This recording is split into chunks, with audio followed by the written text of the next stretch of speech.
Hello guys, कैसे हैं आप लोग। मैं कृष्ण गोपाल गुप्ता स्वागत करता हूं आप लोगों का सनराइज गुरु चैनल में। आज हम लोग आए हैं आप लोगों के सामने लेकर एक नया टॉपिक। नेम है उस टॉपिक का एक्सेल। तो हम लोग सबसे पहले आज जानेंगे एक्सेल के बारे में कि एक्सेल होता क्या है। एक्सेल के बारे में थोड़ा सा इंट्रो समझेंगे। एमएस एक्सेल जो है एमएस ऑफिस का एक पार्ट है। एमएस ऑफिस एक माइक्रोसॉफ्ट द्वारा बनाया गया सॉफ्टवेयर है जिसके अंदर एमएस वर्ड, एक्सेल और पावर पॉइंट तीनों चीजें आती हैं, जिसमें हम लोग आज एमएस एक्सेल के बारे में बात करने जा रहे हैं। एमएस एक्सेल के थ्रू बहुत ही डिफरेंट डिफरेंट टाइप की बिल क्रिएशन और भी डिफरेंट डिफरेंट टाइप की डिजाइंस और मैनेजमेंट अकाउंट से रिलेटेड चीजें इस पर हम लोग मेनली करते हैं। जैसे अगर हम बात करते हैं एमएस एक्सेल में, एमएस एक्सेल सबसे पहली चीज तो ये कि मैनेजमेंट के लिए होता है। किसी भी टाइप का बहुत ढेर सारे डेटा के मैनेजमेंट, डेटा मैनेजमेंट का प्रोसेस जो होता है एमएस एक्सेल में होता है। एमएस एक्सेल के थ्रू हम बहुत ढेर सारे डेटा को बहुत आसानी से मैनेज कर सकते हैं और अच्छे से बहुत मेंटेन भी करके रख सकते हैं। उसमें से डेटा जो होता है उस डेटा को अपनी जरूरत के हिसाब से उसको फिल्टर कर सकते हैं। ऐसी बहुत सारी चीजें हम एक्सेल में कर सकते हैं। जैसे सैलरी बनाना है किसी का, एम्प्लॉयज की सैलरी बनानी है वो भी हम उस पर क्रिएट कर सकते हैं। स्टूडेंट्स की मार्कशीट बनानी है वो भी हम उस पर क्रिएट कर सकते हैं। इस टाइप की बहुत सारी चीजें फॉर्मूला बेस्ड हम एक्सेल पे कर सकते हैं। और भी डिफरेंट डिफरेंट टाइप के टेबल्स या फिर डिजाइन वगैरह भी हम उस पर बना सकते हैं। इन सब चीजों के लिए एक्सेल हमारा बहुत ही ज्यादा बेनिफिशियल होता है। जॉब्स में भी एक्सेल बहुत ज्यादा काम आता है। तो हम लोग आज सीखने वाले हैं एक्सेल के बारे में। स्टार्ट करते हैं। हम लोग यहाँ पर स्क्रीन पर आते हैं। जैसा कि आप देख पा रहे हैं, मैंने एक्सेल ओपन कर रखा है, लेकिन फिर से मैं आपके सामने यहाँ पे ओपन करूंगा इसको। ठीक है, एक्सेल को ओपन करने के लिए हमारे पास विंडोज आर जब आप प्रेस करते हैं शॉर्टकट में हमारे पास यहाँ पे एक्सेल टाइप टाइप करेंगे। अब हम यहाँ पे देख रहे हैं, यहाँ पे जो एक्सेल आपको दिख रहा है, एक्सेल का जो पूरा पूरा कंप्लीट इन्वायरमेंट आपके सामने दिख रहा है स्क्रीन पे। सबसे पहले जो सबसे ऊपर दिख रहा है आपको, जिस पर बुक वन एक्सेल लिखा हुआ दिख रहा है, इसको हम बोलते हैं टाइटल बार। सबसे पहले हम सबके बारे में जानेंगे किसको हम क्या बोलते हैं। This is called title bar. जो बुक वन एक्सेल लिखा हुआ पूरा यहाँ से लेकर के यहाँ तक का पूरा पार्ट, इसको हम टाइटल बार बोलते हैं। यहाँ पे आपको क्लोज बटन दिया हुआ है जिससे एक्सेल क्लोज हो जाता है। यहाँ पे आपका रीस्टोर डाउन बटन दिया हुआ है जिससे इसकी साइज हम छोटी कर सकते हैं। ठीक है। और यहाँ पे मिनिमाइज बटन दिया हुआ है जो मिनिमाइज होकर के आपकी टास्क बार पे चला जाता है एक्सेल से। ये पूरी पूरी विंडो जो है टास्क बार पे चली गई। इसके अलावा यहाँ पे आपको कुछ ऑप्शंस दिख रहे हैं। अ, अगर हम इसकी बात करें तो ये फाइल मेन्यू है आपका। यहाँ पे बहुत सारे मेन्यूज दिए हुए हैं।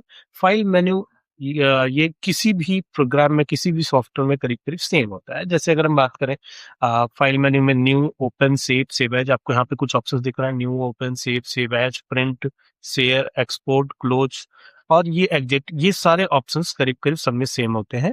वही सारे ऑप्शंस हम लोग यहाँ पे भी उनके बारे में भी समझेंगे। ठीक है, लेकिन उससे पहले हम लोग जान ले ये सारे जितना भी इन्वायरमेंट आपको दिख रहा है, इस इन्वायरमेंट के बारे में कि इसमें क्या क्या चीजें हैं, किसको क्या क्या।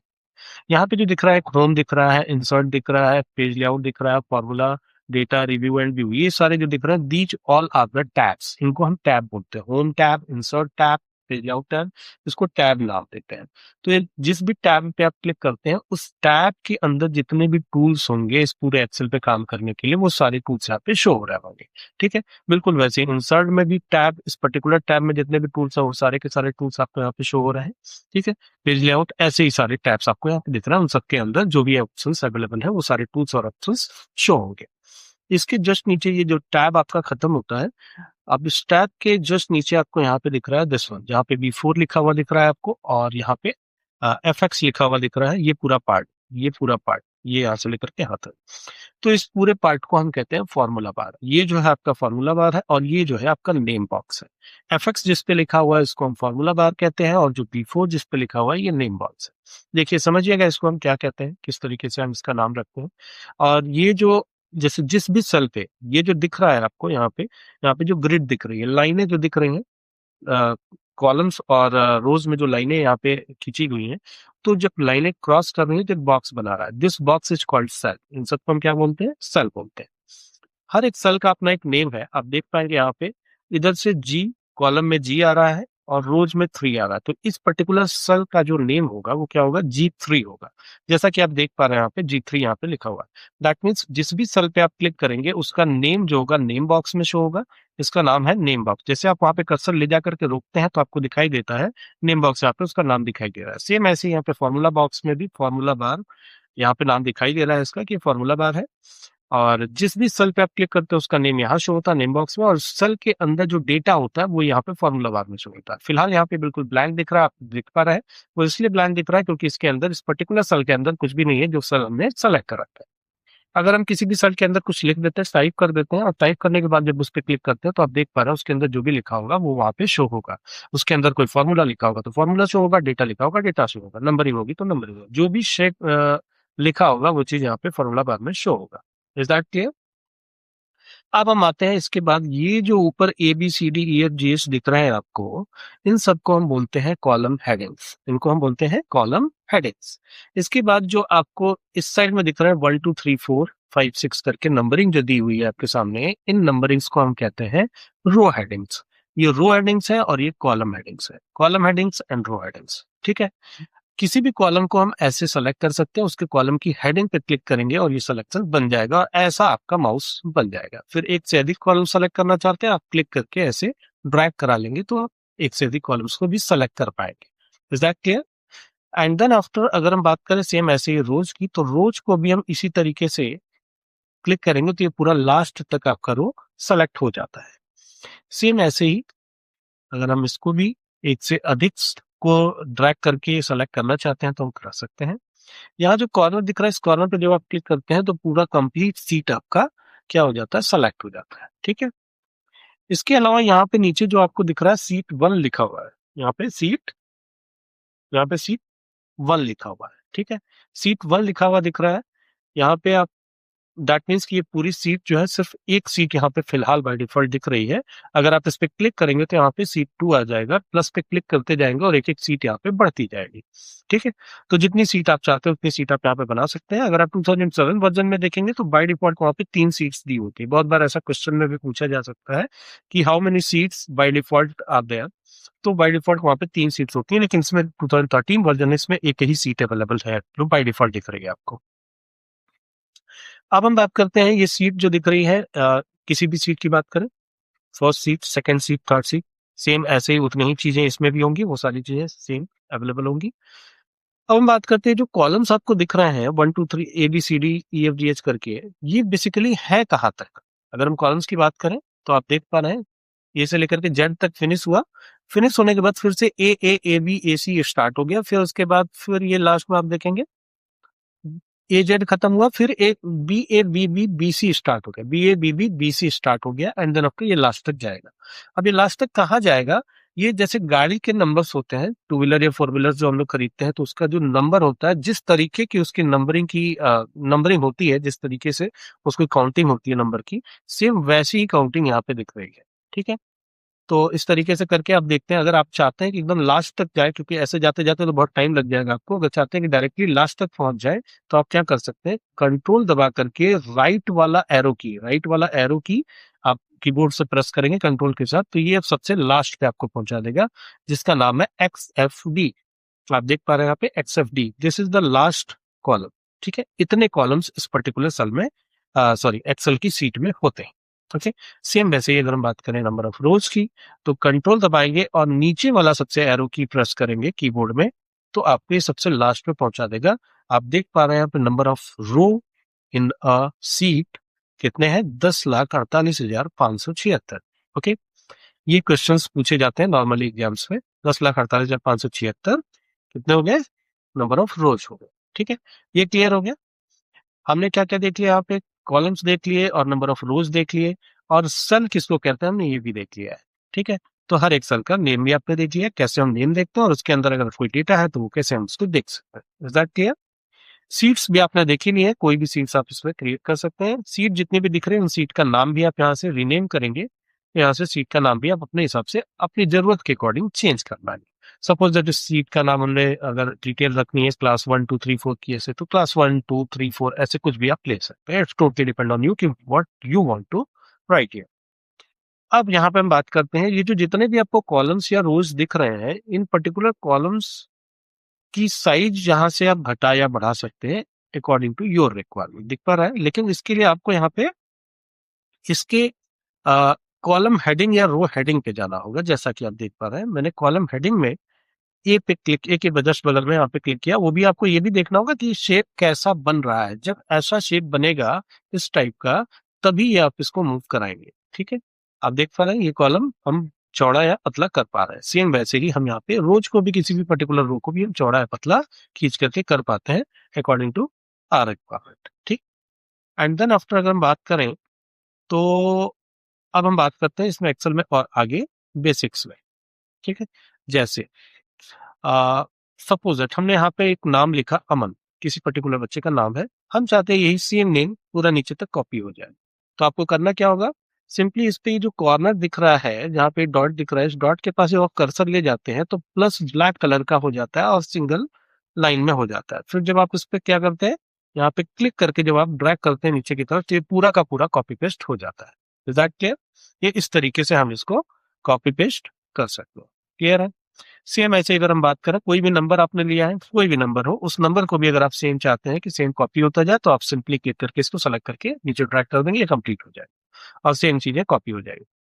अब हम बात करते हैं नंबरिंग की। अगर आप चाहते हैं कि कोई गिनती या नंबर जो होते हैं 1 2 3 4 ये सिक्वेंशियल वे में आते जाए, ऐसा आप चाहते हैं, तो स्टार्टिंग के दो आपको लिखने होंगे जिस सीक्वेंस में आप चाहते हैं। जैसे 1 और 2 हमने लिखा, और 1 और 2 लिखने के बाद एक चीज ध्यान देनी है कि इन दोनों को सेलेक्ट करना पड़ेगा, जबकि इसके पहले वाले में आप सिंगल को लेकर के उसी को सेलेक्ट करके खींच ले रहे थे, जबकि ऐसा इसमें नहीं है। इसमें इन दोनों को सेलेक्ट करना पड़ेगा। एक आपने ये लिख लिया, लिखने के बाद सेलेक्ट कीजिए, जब ऐसा बीच से प्लस करके इसको सेलेक्ट करना होगा। इसमें कंफ्यूजन होता है, थोड़ा सा ध्यान से समझेंगे। देखिए, बीच से प्लस करके पहले खींच लेंगे, ये सेलेक्ट हो गया। सिलेक्शन के बाद अब फ्री हो चुके हैं आप। अब यहाँ पे कॉर्नर पे अपना कर्सर ले आएंगे, और ले आने के बाद जब ऐसा प्लस दिख रहा है, जो अभी दिख रहा है आपको इस टाइप का, जब ये प्लस बन जाएगा तब फिर आप इसको पकड़ के ड्रैग कर लेंगे। अब क्या होगा, ये 1 2 3 4 करके ये पूरा पूरा कंप्लीट आपका काउंटिंग सीक्वेंस में आ जाएगा। ओके, एंड देन आफ्टर अगर हम बात करते हैं, ये जो पहला और दूसरा आपने लिखा है, इन दोनों के बीच का जो डिफरेंस है, वही डिफरेंस वो नीचे में भी काउंट करता है। तो इसी के अकॉर्डिंग अगर हम चाहते हैं यहाँ पे कोई ऑर्डर नंबर ले लें, जैसे 1 और 3 अभी हमने ले लिया, आप देख पा रहे हैं। इसको भी अगर हम ड्रैग करके, पकड़ करके ड्रैग करके खींचेंगे तो सेम क्या हो जाएगा, अब 1 और 3 के कंपैरिजन में सारा आएगा, ऑड नंबर्स आएंगे। सेम ऐसे ही अगर हम 2 और 4 ले लेते हैं, इवन नंबर्स ले लेते हैं, तो इसके केस में क्या होगा, 2 और 4 हमने लिया और ये आपका ब्रेक करा लिया, तो इसके सारे आ जाएंगे। सेम ऐसे ही किसी भी पर्टिकुलर नंबर का टेबल अगर आप चाहते हैं, जैसे 19 है, ज्यादा कंफ्यूजन होता है 19 के टेबल में, 19 और 38 ले लिया हमने, और इसको कॉर्नर से पकड़ करके हमने खींच लिया, पूरा कंप्लीट टेबल आपके सामने आ जाएगा। क्लियर है? ये देखिए कितना आसान है इसमें ये सब चीजें कर पाना। सेम ऐसे ही अगर हम बात करें, देखिए संडे, अब जो वीक डेज है, संडे हमने लिख दिया और यहाँ पे कॉर्नर पे पकड़ लिया। इसमें सिर्फ दो नहीं लिखना है, इसमें सिर्फ एक ही लिखना है। ठीक है, कॉर्नर से पकड़ करके हमने इसको मूव करा लिया, खींच लिया, ड्रैग करा लिया। अब क्या हो गया, पूरा कंप्लीट आ गया। और ये जरूरी नहीं कि पूरा पूरा संडे लिखें, अगर आप शॉर्ट फॉर्म में SUN भी लिखते हैं तो भी ये काउंट कर लेता है। ये अंडरस्टैंडिंग है इसके लिए कि ये समझ जाता है इन चीजों को कि हमको कैसे करना है। ठीक है, सेम ऐसे ही पूरे मंथ का जो डे होता है, मंथ का जो नेम होता है, वो भी यहाँ पे आप देख सकते हैं। आप देख पा रहे हैं यहाँ पे मैंने जनवरी लिखा है। जनवरी के बाद आप क्या कर पाएंगे, कॉर्नर पे क्लिक करके आप खींच लेंगे, ड्रैग करा देंगे, तो ये पूरा कंप्लीट आ जाएगा। सेम ऐसे ही अगर इसको भी शॉर्ट फॉर्म में आप लिखते हैं जैन, तो ये भी आ जाएगा। जैन के बाद फिर देखिए आप देख पाएंगे यहाँ पे फेब मार्च अप्रैल अपने आप आ जा रहा है ऑटोमेटिकली। इस तरीके से करके ये बिल्कुल बेसिक पार्ट था MS एक्सेल का, जो बिल्कुल फ्रंट पे आपके दिखा। इस तरीके से आप ये सारी चीजें कर सकते हैं। Is that clear? अब हम आते हैं इसमें जितने भी इस होम टैब में जितने भी टूल्स दिए हुए हैं, इन टूल्स के बारे में हम लोग बात करेंगे और इन टूल्स के बारे में जानेंगे। ठीक है, तो बेसिकली जो आप MS वर्ड में पढ़ चुके हैं, मान के चलिए कि 60% चीजें बिल्कुल सेम है जो आप MS वर्ड में पढ़ चुके हैं, वही सारे ऑप्शंस यहाँ पे भी दिए हुए हैं, बस हम रिपीट करते हुए आगे बढ़ेंगे। किसी भी पर्टिकुलर को सेलेक्ट किया, एक या एक से अधिक को सेलेक्ट कर लिया, एक में भी काम होगा, एक से अधिक पे भी काम होगा। उसको बोल्ड करना है, इटैलिक करना है, ठीक है, जो भी आपको करना है। इटैलिक हो गया, देख पा रहे हैं आप, बोल्ड मतलब मोटा, इटैलिक मतलब तो अच्छा। अंडरलाइन में अंडरलाइन लग जाता है, एक से अधिक अंडरलाइंस भी यहाँ पे, डबल अंडरलाइंस भी दी हुए हैं, तो जो आपको चाहिए वो आप कर सकते हैं यहाँ पे। इसके अलावा आपके पास यहाँ पे फॉन्ट की साइज को बढ़ाने और घटाने के लिए यहाँ पे कुछ ऑप्शंस दिए हुए हैं, ये सारे ऑप्शंस हो जाएंगे। यहाँ से भी साइज आप बढ़ा घटा सकते हैं, ये भी आप देख पा रहे हैं, ये ऑलरेडी आपको पता ही है पहले से। ठीक है, इसके बाद यहाँ पे फॉन्ट स्टाइल का जो नेम है वो आप चेंज कर सकते हैं, लिखने का जो तरीका है वो आप यहाँ से चेंज कर सकते हैं अकॉर्डिंग टू योर रिक्वायरमेंट। जो भी आपके रिक्वायरमेंट है उसके अकॉर्डिंग आप चेंज कर लेंगे। सेम ऐसे यहाँ पे आपको जो दिख रहा है कंट्रोल जेड हमने कर दिया, फिर से नॉर्मल हो गया सब कुछ। अब यहाँ पे आपको दिख रहा है, यहाँ से साइज छोटी भी कर सकते हैं, ये आपको दिख रहा है, ठीक है। यहाँ से बढ़ाएंगे, वहां से छोटा कर लेंगे। इसके जस्ट नीचे आपको दिख रहा है यहाँ पे दो, एक तो one more thing is that, ये कि जितने भी टूल्स आपको दिख रहा है, हर एक टूल्स का अपना नेम है। जैसे उस टूल के पास आप कर्सर ले जाके रोकते हैं, आप देख पा रहे हैं यहाँ पे बोल्ड कंट्रोल प्लस बी इसका शॉर्ट फॉर्म दिया हुआ है, शॉर्टकट भी दिया हुआ है, उसका नाम भी दिया हुआ है, एंड देन आफ्टर उसकी एक्सप्लेनेशन दी हुई है, मेक यू टेक्स्ट बोल्ड, ठीक है। आप देख पा रहे हैं make your text bold means कि आप जो भी उस टूल से काम होने वाला है वो सारा कुछ यहाँ पे गिवन है, ठीक है। जिस भी टूल पे ले जाएंगे आप वहां कर्सर रोकेंगे तो वो बताएगा इंक्रीज फॉन्ट डिक्रीज फॉन्ट ऐसे करके। सेम ऐसे ही यहाँ पे जो दिख रहा है, हमने सिलेक्शन लिया है, सिलेक्शन लेने के बाद आपको ये वाला दिख रहा है option, this is the font colour actually. तो जो लिखा हुआ डेटा आपका वेडनेसडे थर्सडे फ्राइडे सैटरडे जो भी लिखा हुआ है, उस टेक्स्ट का कलर यहाँ से चेंज हो सकता है। जो भी आप कलर चाहते हैं वो कलर आप ले सकते हैं, it's totally depend on you whatever you want. And then after इसके जस्ट बगल में दिख रहा है आपको, जस्ट पहले ये है थीम कलर, दैट मीन्स ये बैकग्राउंड का कलर होता है। जो सेल्स हैं, जिस सेल्स को आपने सेलेक्ट कर रखा है, उन सेल के बैकग्राउंड का कोई कलर अगर आप चेंज करना चाहते हैं तो आप यहाँ से कर सकते हो, जस्ट लाइक दिस, ठीक। अगर आप कलर हटाना चाहते हैं तो नो फिल कर दीजिए आकर के, दोबारा से कलर चेंज हो जाएगा।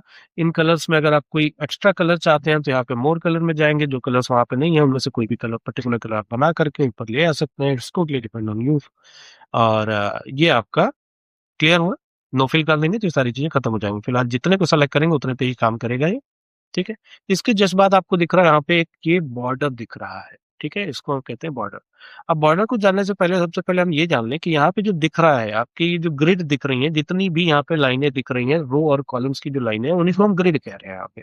तो ये लाइनें जो होती है रियल में यहाँ पे एग्जिस्ट नहीं करती है। ये कैसे पता चलेगा? जब हम प्रिंट पे क्लिक करेंगे, तो प्रिंट पे क्लिक करते हैं प्रिंट प्रीव्यू होता है, प्रिंट पे क्लिक करने करते ही यहाँ पे प्रिंट प्रीव्यू शो होता है। ये प्रिंट प्रीव्यू दिखा रहा है आपको, ठीक है, ये प्रिंट प्रीव्यू दिखाई दे रहा है।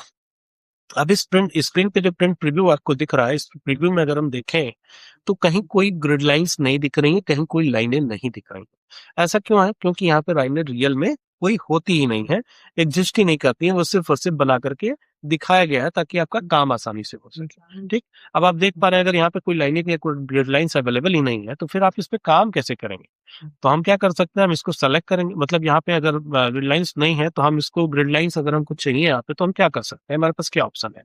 हम इसको सेलेक्ट करेंगे, सेलेक्ट करने के बाद यहाँ पे हमारे पास बॉर्डर्स दिए हुए हैं, ऑल बॉर्डर पे आप क्लिक कर देंगे तो जितना आपने सिलेक्शन लिया है उस पूरे को सेलेक्ट करके बॉर्डर में कन्वर्ट कर देगा। अब आप देख पाएंगे यहाँ पे प्रिंट में, देखें प्रिंट रिव्यू में, तो यहाँ पे बॉर्डर्स ऑटोमेटिकली लग के आ जा रहे हैं, ठीक है। जैसे आप ये बॉर्डर लगा देते हैं तो बॉर्डर में यहाँ पे कई सारे ऑप्शंस दिए हुए हैं। बॉर्डर में यहाँ पे आपको दिखेगा ऑल बॉर्डर का भी ऑप्शन है, इवन बॉटम बॉर्डर। अगर आप चाहते हैं कि सिर्फ बॉटम मतलब नीचे की तरफ किसी भी सिलेक्शन, जिसको भी सेल को या फिर जितने पार्ट को आपने सेलेक्ट किया उसमें सिर्फ नीचे की साइड में बॉर्डर लगे तो आप नीचे की साइड में बॉर्डर लगा सकते हैं। मैं यहाँ जस्ट बगल में आपको करके दिखा देता हूँ। देखिए यहाँ पे इतना पार्ट है, अगर आप सिर्फ नीचे चाहते हैं तो बॉटम बॉर्डर पे क्लिक करेंगे, सिर्फ नीचे बॉर्डर आ जाएगा, आप देख पा रहे हैं सिर्फ नीचे की तरफ आया है। सेम ऐसे ही किसी भी पर्टिकुलर में अगर आप लेफ्ट से चाहते हैं तो लेफ्ट में बॉर्डर आ जाएगा, ठीक है। सेम ऐसे अगर आप किसी पे सिर्फ राइट में चाहते हैं तो सिर्फ राइट में बॉर्डर आएगा। ऐसे ही करके ये सारे ऑप्शंस दिए हुए हैं यहाँ पे, इनमें से जिसमें भी आप करना चाहते हैं कर सकते हैं। सेम ऐसे यहाँ पे आपको एक थिक बॉर्डर दिख रहा है, इस थिक बॉर्डर पे जब आप क्लिक करेंगे तो क्या होगा, बॉर्डर मोटी बॉर्डर यहाँ पे आएगी, जैसा कि अभी आपको दिख रहा है, देखिए इन सबसे मोटा है ये, ठीक है। इसके अलावा आउटसाइड बॉर्डर भी है, सिर्फ बाहर ही बाहर, बाहर की तरफ उस सेल के सिर्फ बाहर बाहर, जितना आपने सिलेक्शन किया होगा सिर्फ बाहर बाहर देगा, अंदर में नहीं देगा। तो सेम वैसे ही, सेम वैसे ही यहाँ पे आपको एक ड्रॉ टेबल, ड्रॉ बॉर्डर का भी ऑप्शन है। ड्रॉ बॉर्डर पे जो आप क्लिक करेंगे तो यहाँ पे ये जिसको भी आप बॉर्डर चाहते हैं ऐसे सिलेक्शन लेंगे और सेलेक्ट करके जितने दूर बॉर्डर चाहते हैं वहां पे बॉर्डर लग जाएगा, दिख रहा है। सेम ऐसे अगर आप इसमें चाहते हैं, जिसपे यहाँ तक चाहते हैं तो सिर्फ यहीं तक रोक लीजिए, it's totally depend on you कि जैसा आप चाहते हैं वैसा बना सकते हैं। ये खुद से ड्रॉ करने का ऑप्शन भी यहाँ पे दिया हुआ है। इरेज बॉर्डर अगर आप करना चाहते हैं, किसी पर्टिकुलर को इरेज एक्स्ट्रा ड्रा हो गया कहीं पे भी इरेज करना चाहते हैं, जब इरेज बॉर्डर पे क्लिक करेंगे, जिस भी बॉर्डर पे आप क्लिक कर देंगे वो बॉर्डर वहां का इरेज हो जाए। देखिए जस्ट लाइक दिस, क्लियर है। सेम ऐसे ही लाइन का कलर, जो बॉर्डर की लाइन है उसका कलर अगर आप चेंज करना चाहते हैं, अभी जो आप देख पा रहे हैं उसका कलर ब्लैक था, हम चाहते हैं कि उसका कलर ऑरेंज हो जाए। देखिए अब दिख रहा है आपको, अब जो भी आप बॉर्डर करेंगे वो सबका बॉर्डर का कलर क्या हो जाएगा, ऑरेंज रहेगा, ओके। लाइन का स्टाइल जो है, डबल लाइन चाहते हैं, डॉटेड लाइन चाहते हैं, सिंगल लाइन चाहते हैं, जैसा आप चाहते हैं वैसा कर सकते हैं, it's totally depend on you, ठीक है। तो ये सारा ऑप्शन, ये इतना ऑप्शन हमने आज अभी अभी कंप्लीट कर लिया। आप देख पा रहे हैं सारे ऑप्शंस, जिसमें यहाँ पे दिख रहा है आपको हर एक ऑप्शन में, मतलब इस होम टैब के अंदर जितना भी पार्ट, ये जैसे देखिए यहाँ पे देखिए, ये पूरा कंप्लीट इसका नाम है क्लिपबोर्ड। इधर अगर हम बात करें कितने के पार्ट का नाम है फॉन्ट, ठीक है, तो फॉन्ट हम लोगों ने कंप्लीट कर लिया है, ठीक है, और बाकी अभी क्लिपबोर्ड बाकी है। बाकी one more thing is that यार, कि जो भी ये फॉन्ट कंप्लीट किया है, इसमें जितने भी ऑप्शंस आपको दिख रहे हैं, अगर आप इस पे क्लिक करते हैं तो इसके सारे ऑप्शंस का एक छोटा सा विंडो खुल जाता है, और उस विंडो में वो सारे ऑप्शंस गिवन है जो अभी तक अभी अभी जस्ट आपने उसके अंदर वाले सारे पढ़े हैं, वो सब यहाँ पे गिवन है आपके सामने, ठीक है। इन सबसे भी आप यहाँ से भी आकर के कर सकते हैं इस पे काम, ठीक है, या फिर यहाँ पे गिवन है तो वहां से भी कर सकते हैं। अब हम लोग ये अलाइनमेंट वाले उसकी बात करें, अलाइनमेंट वाले सेट की, ठीक है। तो अब यहाँ पे देख रहे हैं आप कि अभी तक जो आपने एमएस वर्ड में देखा था उसमें टोटल 4 अलाइनमेंट्स हुआ करते थे। उसमें एमएस वर्ड में 4 अलाइनमेंट्स हुआ करते थे। ये एक्सेल है, एमएस एक्सेल में टोटल 6 टाइप के अलाइनमेंट्स, इसमें एमएस एक्सेल में टोटल 6 टाइप के अलाइनमेंट्स होते हैं, ठीक है। जैसे देखिए यहाँ पे अगर हम बात करें, हमने एक को यहाँ सेलेक्ट किया है, 6 टाइप के अलाइनमेंट्स, एक लेफ्ट, एक राइट, एक राइट हो रहा है, एक सेंटर, ये 3 तो है ही है, साथ ही साथ में ऊपर 3 और दिए हुए हैं, टॉप दिया है, मिडिल दिया है और बॉटम दिया है। लेकिन आप देख पा रहे हैं इसमें कोई चेंजेस नहीं दिख रहे हैं आपको। ऐसा क्यों हो रहा है? ऐसा इसलिए हो रहा है क्योंकि यहाँ पे ये जो इसके सेल का साइज है वो छोटा है, दैट मीन्स ऊपर और नीचे की वो मूव ही नहीं कर पा रहा है, इतना छोटा है। तो अगर हम इसकी साइज बढ़ा दें, इसका रो का हाइट अगर हम बढ़ा दें, तब आपको इसका डिफरेंस दिखाई देगा, जैसा कि आप देख पा रहे हैं, टॉप, मिड और बॉटम। ओके, तो ये तीन ऑप्शंस भी आपने देख लिए हैं फिलहाल। इसके अलावा यहाँ पे आपको एक ये दिख रहा है ओरिएंटेशन, जो डेटा लिखा हुआ है इसका ओरिएंटेशन अगर हम चेंज करना चाहते हैं तो इससे हम एंगल वाइज अपने अकॉर्डिंग यहाँ पे हम चेंज कर सकते हैं, ठीक है। दिख पा रहा है आपको? ऐसा इस तरीके का अपने हिसाब से आप चाहते हैं फॉर्मेट सेल अलाइनमेंट में आइए, अपने हिसाब से कितना आप चाहते हैं, जितने एंगल पे आप चाहते हैं उतने एंगल पे आप चेंज कर सकते हैं अपने रिक्वायरमेंट के अकॉर्डिंग। फिर से नॉर्मल करना है, कंट्रोल जेड कर लीजिए, या फिर आप फिर से यहीं पे आकर के फॉर्मेट सेल पे आकर के इसको 0 कर दीजिए और 0 करके ओके कर दीजिए, तो फिर से वहीं पे नॉर्मल हो जाएगा। ओके, सेम ऐसे यहाँ पे आपको दिख पा रहा है एक ऑप्शन, ये ये जो दिख रहा है आपको, डिक्रीज इंडेंट, डिक्रीज इंडेंट और इंक्रीज इंडेंट। इंक्रीज इंडेंट दिख पा रहा है आपको, जो भी सेल है उस सेल के स्टार्टिंग पॉइंट से जो स्पेस बढ़ा रहे हैं उसी को हम इंक्रीज इंडेंट कहते हैं। फिर हमको घटाना है तो डिक्रीज इंडेंट, फिर नॉर्मल कर देंगे, तो ये डिक्रीज इंडेंट और इंक्रीज इंडेंट हो गया। अब इसके बाद हम बात करते हैं वर्ड रैप टेक्स्ट की। रैप टेक्स्ट क्या होता है यहाँ पे? रैप टेक्स्ट का यूज क्या होता है? जैसे सपोज दैट हमने यहाँ पे लिखा है सालो, ठीक। अब आप देख पा रहे हैं कि ये नेम ज्यादा बड़ा है, मतलब इस सेल से बड़ा हो जा रहा है ये नेम, ठीक। तो एक तो ऑप्शन आपके पास ये है कि इस सेल को आप खींच करके बड़ा कर लीजिए, मतलब इस कॉलम की साइज आप खींच के बड़ी कर लीजिए, जिससे क्या होगा कि ये पूरा प्रॉपर दिखाई देने लगेगा, विजिबल हो जाएगा। एक ये ऑप्शन है आपके पास। दूसरा ऑप्शन आपके पास ये है, मान लेते हैं जब हम इसको खींच के बड़ा कर रहे हैं तो ये इधर वाला राइट साइड में हमारे स्पेस ज्यादा हो जा रहा है। अगर ऐसा लग रहा है आपको तो आप क्या कर सकते हैं, इसको सेलेक्ट करिए और सेलेक्ट करके या पूरे को सेलेक्ट कर लीजिए या सिर्फ उस पर्टिकुलर को सेलेक्ट करके रैप टेक्स्ट कर देंगे। रैप टेक्स्ट करने से क्या होता है कि कोई भी पर्टिकुलर डेटा, जैसा कि यहाँ पे आपको दिख रहा है कुमार सानू में स्पेस इसमें कम था, तो उसने क्या कर दिया, उस स्पेस को नीचे की तरफ मूव करा लिया और नीचे की तरफ स्पेस को बढ़ा दिया, जिससे आपको इसकी विड्थ बढ़ानी नहीं पड़ेगी और डायरेक्टली वो उतने में ही, उतनी ही विड्थ में वो सेट कर लेगा अपने आप को ऊपर नीचे एडजस्ट करके। ओके, तो ये किस तरीके से एडजस्टमेंट होता है, किसी भी पर्टिकुलर जगह पे, लोकेशन पे आप वर्ड रैप पे क्लिक करें, वर्ड टेक्स्ट रैप टेक्स्ट पे क्लिक करेंगे तो ये ऑटोमेटिकली चेंज कर लेगा। ओके, अब हम बात करते हैं इसकी मर्ज एंड सेंटर की। मर्ज एंड सेंटर क्या होता है? मर्ज दैट मीन्स एक से अधिक सेल को अगर हम आपस में मर्ज करना चाहते हैं तो हम यहाँ पे कर सकते हैं। जैसे अब यहीं पे देख लीजिए आप, ये जो चीजें दिख रही है, सपोज दैट अगर ये जो डिटेल है, ये डिटेल किसी के बारे में है, किसी पर्टिकुलर एकेडमी के बारे में है, या फिर किसी कोई हेडिंग देना चाहते हैं आप ऊपर में, तो आप यहाँ पे करेंगे एक हमने यहाँ पे ऐड कर लिया है, इंसर्ट कर लिया है, ये आपको इंसर्ट अभी बताया जाएगा। फिलहाल पहले हम जो बताना चाह रहे हैं, मर्ज बताना चाह रहे हैं, हम चाहते हैं यहाँ पे कुछ लिख ले, हेडिंग टैग, ठीक। मान लेते हैं सनराइज एकेडमी ही है, ठीक है, ये हमने लिख लिया है। लिखने के बाद हम चाहते हैं कि अब ये पार्ट जो है पूरा सेम हो जाए, सिंगल हो जाए, तो हम इसको सेलेक्ट करेंगे और मर्ज एंड सेंटर पे क्लिक कर देंगे। क्या होगा, मर्ज सेंटर पे क्लिक करने से पूरे जितने भी सेल आपको दिख रहे हैं उन सारे सेल को इसने मर्ज कर दिया, और मर्ज करने के बाद एक सिंगल सेल में कन्वर्ट हो गया है। अब ये सिंगल सेल में कन्वर्ट हो गया और इसके अंदर जो डेटा था वो बिल्कुल सेंट्रलाइज्ड हो गया है, कभी इसीलिए यहाँ पे ऑप्शन था मर्ज एंड सेंटर।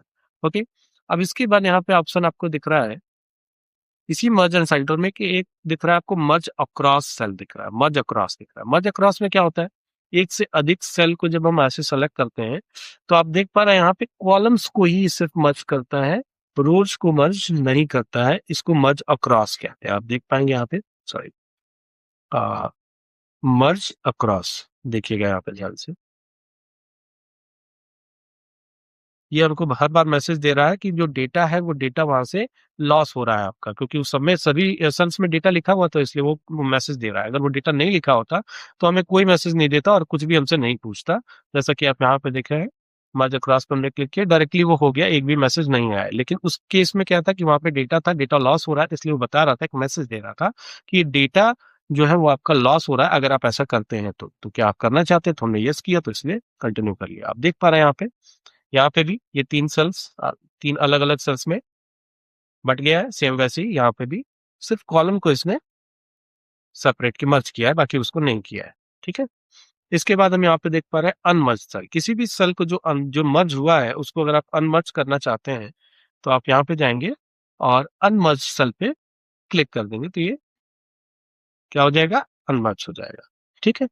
देख पा रहे हैं? ठीक है? सारे अनमर्ज हो चुके हैं। सेम ऐसे ही अब यहाँ पे एक और ऑप्शन दिख रहा है आपको, मर्ज सेल। तो मर्ज सेल किसी भी लोकेशन पे कैसा भी कुछ भी आपको सेलेक्ट करना है, सेलेक्ट करने के बाद अगर आप मर्ज कर देते हैं, मर्ज इन सेंटर और मर्ज में क्या डिफरेंस है, मर्ज इन सेंटर में क्या होगा कि आपका जो डेटा होगा वो सेंटर पे ही चला जाएगा और सिर्फ मर्ज सेल में डेटा सेंटर पे नहीं जाएगा, सिर्फ मर्ज होगा। ओके, तो ये हमने क्या क्या कंप्लीट कर लिया आज की डेट में, फॉन्ट कंप्लीट किया और अलाइनमेंट कंप्लीट किया, दो चीजें हम लोगों ने कंप्लीट कर ली हैं और बाकी जो बचा हुआ पार्ट है वो हम लोग